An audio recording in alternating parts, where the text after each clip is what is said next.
Hello, my name's Annemarie Murland. I'm an artist, academic and early career researcher at the University of Newcastle, New South Wales, Australia. I'm making this presentation today for the position of painting lecturer at Gray's School of Art, Robert Gordon University, Aberdeen. The presentation will answer the question that has been set by the panel, and I'll just refer to that question. It says, what does innovation within the teaching and learning of painting practice look like, and how can innovatory developments within the curriculum encourage painting's potential as an educational and cultural force? I would like to answer this question the way I would answer a research question. As an early career researcher in the field of practices research, it's this position that I take with my students, that when you enter into the university as a creative practitioner, you're also a creative thinker and also a researcher, because one goes with the other. So we have a question and we also have a context. So the context that I'm putting around or framing around the question is the practices research. The concept is innovation as a knowledge building tool.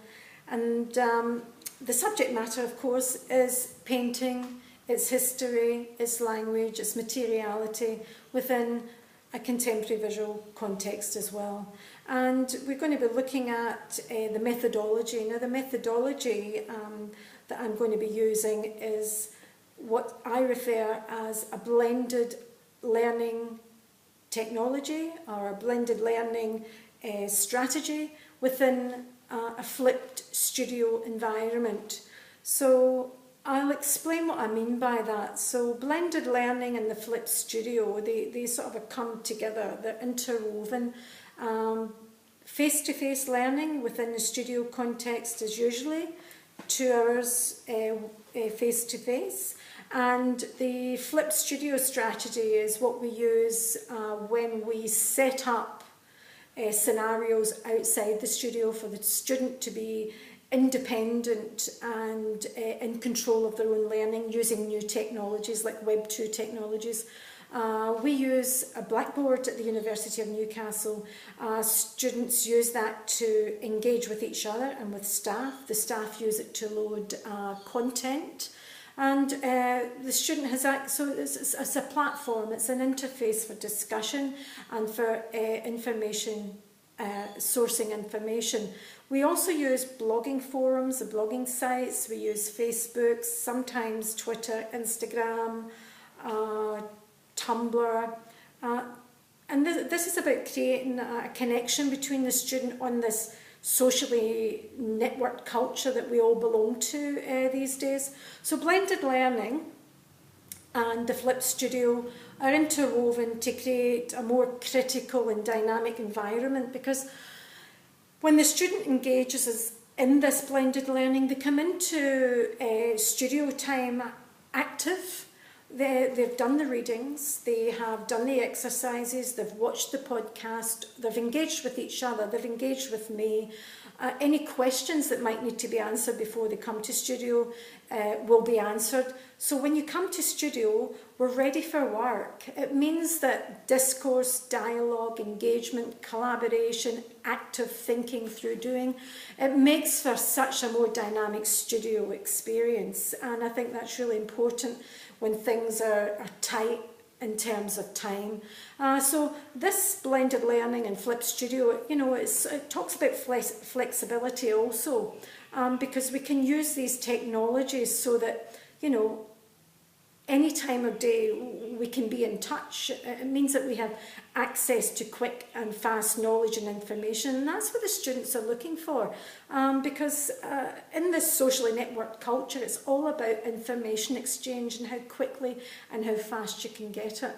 So that way we collaborate and it's dynamic. So my experience is that the student comes into the studio ready and prepared to work. They're ready to go. So in terms of what teaching and painting looks like in the contemporary world and in the curriculum, it really needs to take on these new technologies so that we're all communicating using the same language. We're talking about language in terms of the discipline, but we're also talking about language in terms of new technologies, which is really important, so that we dissolve any hierarchies that might exist between tutor, facilitator, so that we're all on the same page and that we get this dynamic happening within the classroom. And contemporary painting, traditionally, historically, the artist has used painting as a window to the world, and we tell our stories. Traditionally, we're expected to go and view paintings in situ in the gallery or in the museum. But technology today means that painting can become virtual. It means that it's using these technologies and using Instagram or Tumblr or Twitter or, sharing our process, sharing our activity in painting makes it very contemporary using new technologies, which is just wonderful, because then it means that painting culturally becomes accessible to everybody. We're breaking down boundaries and barriers that might have been there historically, and I think that's really important, that painting as a language and as a process and as a means of communicating how we think and how we feel about the world, or to express our ideas or how we feel as artists and as human beings. I think it's really important that that news and that story spreads. And when we look at these cultural forces and new technologies, an example just recently, my studio that we're in now is at Newcastle Community Arts Centre, and last year I decided that it would be really interesting to take control of how my work was exposed to the population or the culture of Newcastle. And generally speaking, it was always through really formal processes. They had the exhibition, you had the catalogue, you had all of these, standard things. But I decided that, it'd be really interesting to do a pop-up exercise. And I got local bloggers involved, and it was amazing. It was really critical, and it showed me the artist as owner. It really, you can really take control of your own practice and how you present yourself and how you communicate with the broader community. It was really interesting. Through this blogging, the studio was open Friday, Saturday, Sunday, and we had an audience that was disparate. We had artists, educators, but we also had people who probably never go to a gallery.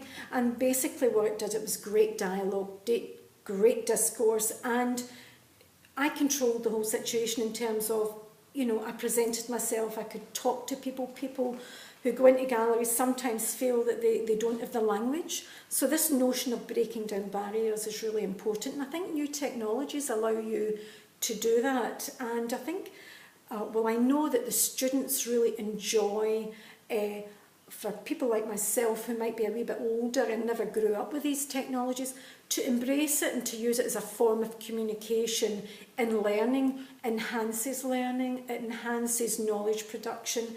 It means that things are more accessible, it's quicker, and it's more active and more enjoyable.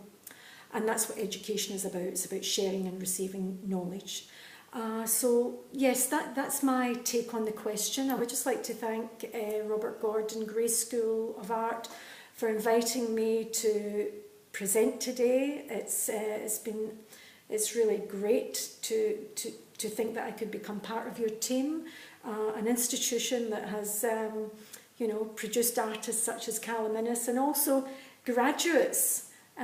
Your statistics show that you have the most employable graduates in the United Kingdom. So once again, thank you for this opportunity, and thank you.